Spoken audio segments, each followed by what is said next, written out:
What's up? About 5 minutes from my location, and I say, let me see what Periscope is up to. I know some people are working like me, working, not twerking. Phone ringing as soon as I turn left onto Scarsdale Boulevard. If you hit a GPS, I am so sorry. I'm trying to learn how to do all this stuff, but other realtors know what I'm talking about. We are working these streets, man. We are working these streets in a good way. We're working the corners. We're working the cul-de-sacs. We're working the streets. But it has been a day already.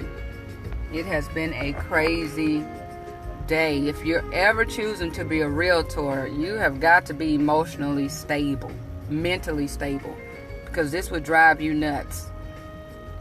You know, one thing when people go to get their real estate license, it looks very easy because all you see are signs in a yard, and you see just sold signs. You see a lot of things that look good from the outside, and it very well could be. Continue on Scarsdale Boulevard for 2 miles. It's definitely a lot of work. It's a lot of work. I don't even know where to begin. You know, you just got to have a lot of moving parts when you're a realtor. You can't just particularly concentrate on one zip code, or you will go broke.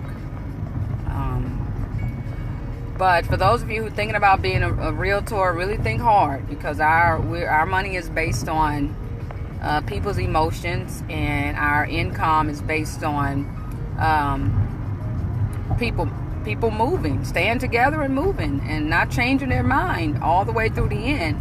And in today's society, you have a lot of indecisive people, and you have a lot of greedy people who know things are more than what they should be, and sometimes not getting a house because it's not worth what an appraiser says. If you're a buyer's agent, that's like being stabbed in the heart, because what do you tell your buyer? They've paid for inspections, they've paid for appraisal, at some points they've paid for surveys, and when you put an offer in, and even when you mention to the listing agent, or you know that you may be concerned that the house may not appraise, but I'm gonna give you what you're asking, I don't think they convey that to the seller, because when it comes in undervalued, way undervalued, who loses out? Both parties. But who truly loses out is the buyer. Because it's almost, when you buy a house, it's like having a financial enema. They have to get all in your business. I think the loan officers and lenders need to wear white plastic gloves, because they get all in your business. And now we have to start over trying to find another home that hopefully will appraise. It's like being left at the altar. You know, you're all ready and get to the altar, and the person don't show up, meaning the sales price didn't show up. Somebody else showed up, and it was not looking like the sales price.